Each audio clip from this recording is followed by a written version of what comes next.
You know, there's a study that shows that early morning is the best time. Your brain is fresh. See, I'm barely awake until 6. It's the worst time for me. How do you know? You've never tried? I thought the point is to have the devotion, whatever the time. How about the quality of the devotion? How about that? Who gauges the quality of the devotion? I thought God. God is the audience. Why are we even arguing about this? It beats me too. Why don't we put a pin on that and discuss church and giving? I'm having a bad headache. Can we have this conversation later? Oh no, can I get your paracetamol? Yeah, very fun. On a serious note though, we need to agree on tithe and giving. Tithe we give on gross, church you decide. I will go where you take us. No. Tithe we give on the net. It's 10% on the gain after giving to Caesar what is Caesar's. Can you agree to disagree on that? Anna? See, we are working on oneness. And oneness means that it means we are walking in the same direction. I don't think so. We need to agree. How can two walk together unless they agree? Can we please change the topic? Yes, sir. You're the boss.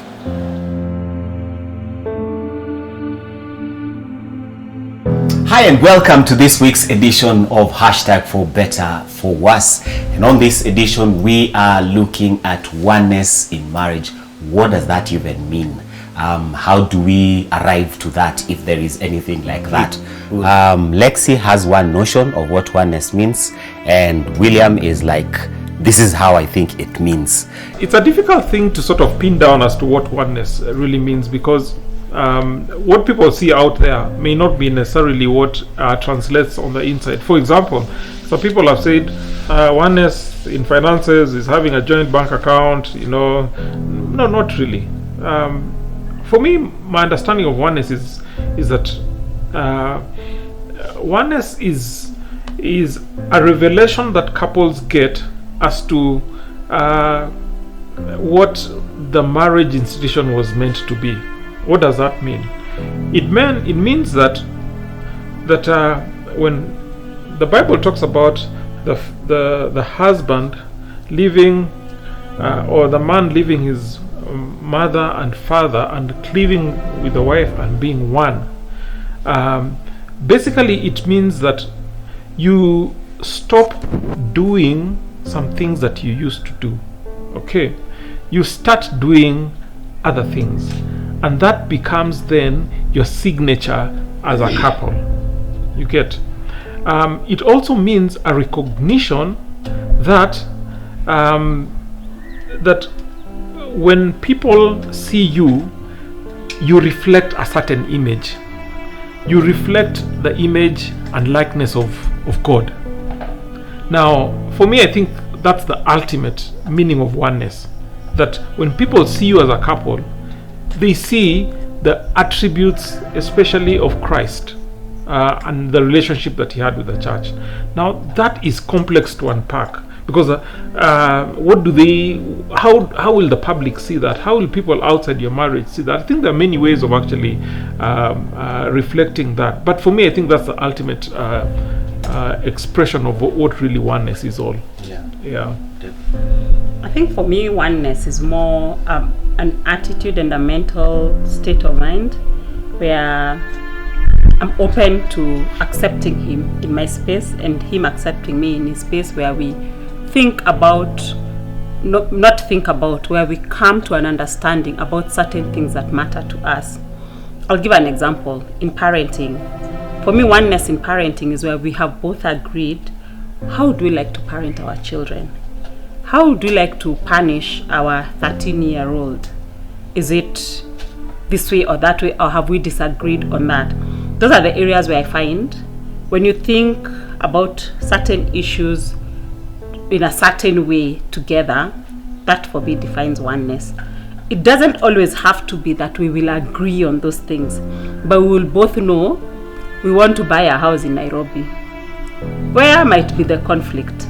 But we have an understanding that we are buying a house, we're not building a house.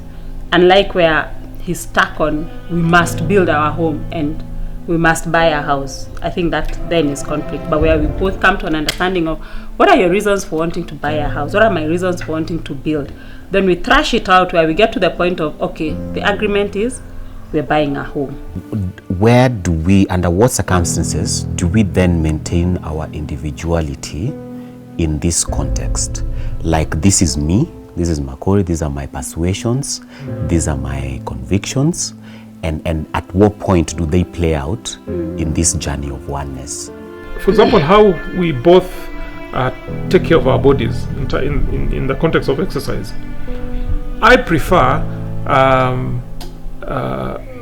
cycling, for example, or playing a contact sport like either football or basketball. That for me is what exercise is all about. You know, it's not just stretch your muscles. It's have an experience that goes along with that exercise that is fun. You know, that is my understanding. But for her, it's she could stand in front of the TV and watch a YouTube video and stretch and she'll feel she has exercised, or she'll take a walk and she'll come back. It's that particular experience. Excuse is me, very. I ran. I ran very fast.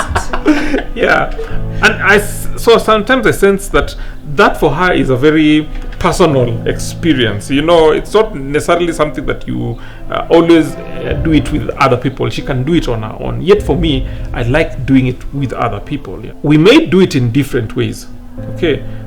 She struggles to get onto a bike. She will ride, yes, just like... Excuse me, I ride. I just don't do 50 kilometers at a go. I'll do 2 kilometers. And then we are done. Yes. I was on the bike. Yes. Yeah. So CV. I think that we've exercised our independence in that regard. But the essential idea is that we both need to maintain some form of routine exercise, routine physical activity. So things like those, like she says, understanding what the major reasons as to why it is that we are doing this, and allowing each other's personality to be reflected in the way you do it. Right. That, I feel, is what independence is. Okay. Yeah. I think sometimes, especially as Christians, we tend to get, I think the excitement that comes with when you're getting married, you're going to become one with this person. Now, even your relative starts telling you, and we don't want to be seeing you here alone. I think it gives us a bit of a warped idea about what oneness is, where people feel like we have to be almost, get into each other and become one. And in the process, we lose out, and especially for ladies, you find that ladies will lose out their uniqueness, their dreams, their ambitions, their desires, because I want to submit to this person and be one with them. I don't want people to start thinking, Kwani, there's a problem, we don't see them together anymore. In the process of wanting to fit into his schedule, his life, his dreams, his desires, I forget that God created Debbie with the dreams, with the desires, with the ambitions, that this marriage should not be killing. This marriage should actually be enhancing the person that I am. And sometimes it might bring in conflict because, I want to go and study in South Africa. See, excuse me, unajua nilikulipia ng'ombe ngapi? Unakaa hapa South Africa for who? South Africa for what? Enda kabete ng'ombe. But I still need to know what's the goal. I want to do my PhD. Does it have to be in South Africa? Does it have to be in South Africa physically? You get? Can I be able to do it in a way that will build this marriage and enhance the oneness, but still remain Debbie, who has dreams and ambitions, and not lose myself in him? Because I think often, unfortunately, we lose it at some point. Yeah, but we all need to remember that God created Debbie. With or without Sammy, God created Debbie. I need to grow Debbie. Yeah, I need to be able to say, this weekend I'm away. I've gone to retreat Nanyuki. and pray and dance. Because he dances for 2 minutes and is done. May dance for 50 minutes. 2 hours. So we need to be able to appreciate those giftings and affirm each other and not feel too insecure when people want to pursue who they truly are. Yeah. As long as it's within, there's an understanding that this is for the good of this family. I'm not going on a retreat because I'm rebelling. I'm going on a retreat because I want to be with Debbie and remind myself, who's Debbie again? Besides being a mother and a wife, what else is there about Debbie? What is now the true test of oneness? What are the fruits, so to speak? Like if in a married couple, how do they then know that we are growing constantly year in, year out towards being one as God intended in our marriage? The challenge of oneness is to be able to develop your own independence and identity within the marriage. The true reflection of oneness is the fact that your independence is not necessarily what people see. Now, what does that mean? I think for me it means that if you've been married for a certain period of, for any length of period of time, that after a while, even though people see you individually, people see God in you. That when you stand up and talk about either your challenges, your things that you're celebrating, or your journey so far, that people will understand that it is you, the individual, speaking, but it's God that is reflected in your marriage. If you look at the example of the Trinity, for example, there's God the Father, God the Holy Spirit, and God the Son. You know, the three of them are so independent in the way they work, and yet they are simply as one. You understand? They retain their independence, but yet they are one. And so I always tell people that if marriage does not help people to understand how the Trinity is 3 in 1, then as Christians we have a lot of work to do, because this is the only institution that God has given human beings to be able to see in practical sense how more than one thing can be one. I think also oneness is not necessarily physical. The fact that you see us fuatanaring, sitting next to each other in church, does not necessarily reflect oneness. Together. Yes. I think oneness, I think, is a state of your heart. Do I feel one with this person? Because I could be, we know many couples, especially an older generation, where they lived together for many years, but they have no idea what this guy does with his life. When he leaves here at 4 p.m., he's going to hang out with his buddies. I have no idea where I can't even ask him. You know, but yet, when people stand up and say, Nina Angania, Baba Nani, we all know they are one. I believe oneness is more just, at silence, knowledge of this is my person. Yeah, Kikiumana, I'm sure is in my corner. Yeah, it doesn't necessarily, I don't think there's things to show for it. Like you can say, because our children have gone to this university, we have been one in this. Especially couples that are preparing for marriage, at what point do we begin to, you see, there are things that we basically have to agree upon. If we're going to tie the knot and live together and become one. Yeah, so at what point do we begin to talk about all these things? And what are some of these very crucial things that we must, lay out there? You've seen couples who are preparing to get married, how they show up on a wedding, say a wedding of the friend. Usually they're dressed in the same colors, what we call sofa set material, they've basically tailored similar looking outfits for themselves, because they'd want to send that perception out there that, you know what, we are together, tuko pamoja. When you see her, you see me. You see like this, like that. Yes. This side him, this side me. And it's an interesting, we started off like that. We used to do that, right? I don't know where that dropped off. Yes.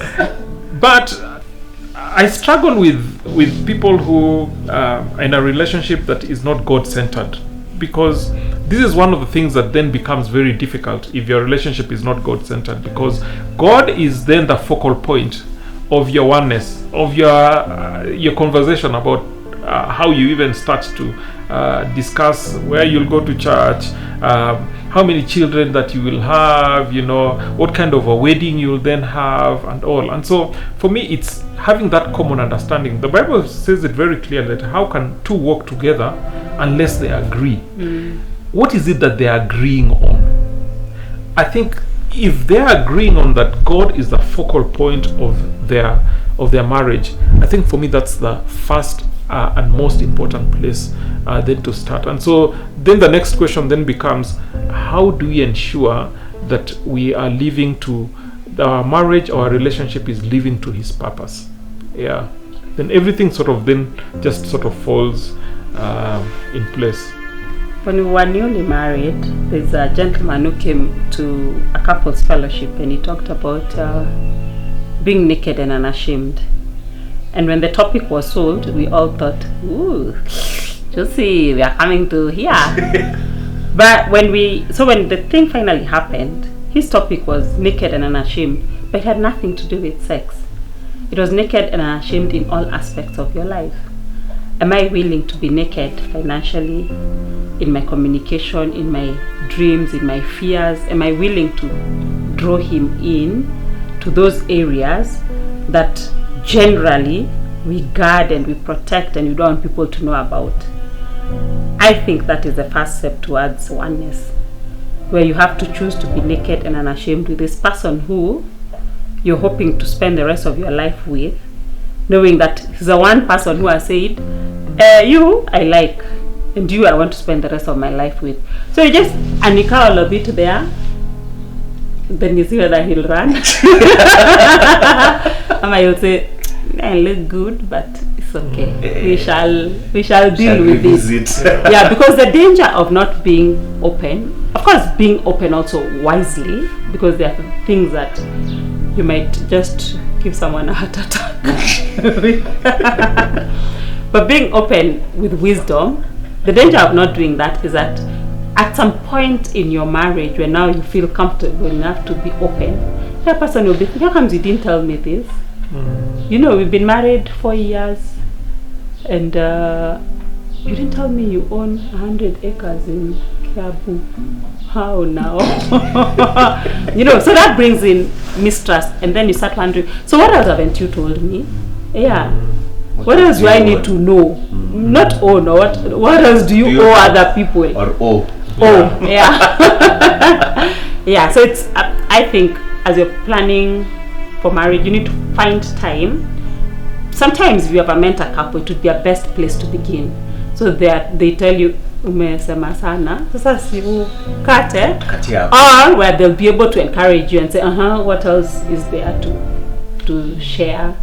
Yeah, so that he knows. I remember when we were doing our PMCC, we wrote each other a letter, and with everything that I considered sacred or things I wanted to keep to myself, that I wanted to open to him.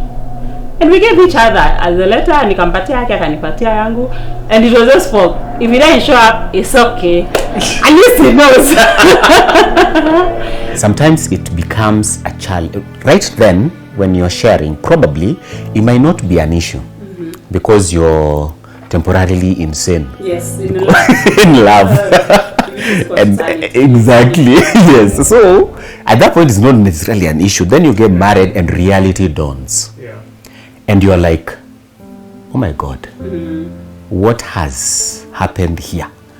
With all this that I know, maybe that letter is kept somewhere, and then as you go through your things, say, okay, exactly. Physically. Yeah. Then you are arranging things, and then you come across that letter, and you say, okay, let me go. And then it's there, you go through, and then you realize, okay, there was this thing here. I'm not sure that I'm really comfortable with it. You are married. Yeah. So then how are these things now playing out? I guess that's why you just have to trust your spouse. You just have to trust that by me being vulnerable to you, it came from a good place. Please do not use it against me. Yeah. Because I think it's unfair when somebody opens up to you, just generally even in life, but I mean someone comes and opens up to you and then you have to use that against them, especially things, heart issues. I don't think it's fair. I think it's just be nice to the other person. For me, it took a lot for me to be vulnerable, to tell you about these things in my life. I trust you. Please don't break my trust. Yeah, because then when you start using those things against each other, there's a certain foundation there that's shaken that will take forever for you to start rebuilding. The things that maybe he told me and I thought, wow. Later when you get married, you're like, wow. What did I do? Yeah. But then, just giving him the benefit of doubt, he trusted me with that information. He knew I could keep it. Then as difficult as it is for me, I'm going to encourage myself to keep that secret for him. So unfortunately, that's all we had for this week's episode. Next week, we shall continue with this discussion, but we will be having a talk around conflict and conflict in marriages and how does that play. In the case of William and Lexie, what will they be fighting about? If you're out there and you're going through an issue one way or another as far as your marriage is concerned, reach out to us. Where there is a team of people, there are couples out there here who are willing to walk with you, counsel with you, and pray with you. Whatever issue it is, you never have to walk alone. Please don't walk alone. There is a solution because God intended that your marriage will thrive. God intended your marriage to thrive. So reach out to us and we will get in touch and give you on your next steps on how you can get help. Until next week, I've been Fred Makori hanging out with Sammy and Debbie Mate. God bless you and have a good time. Remember, share, subscribe, and let everybody know that this is going on. See you next time.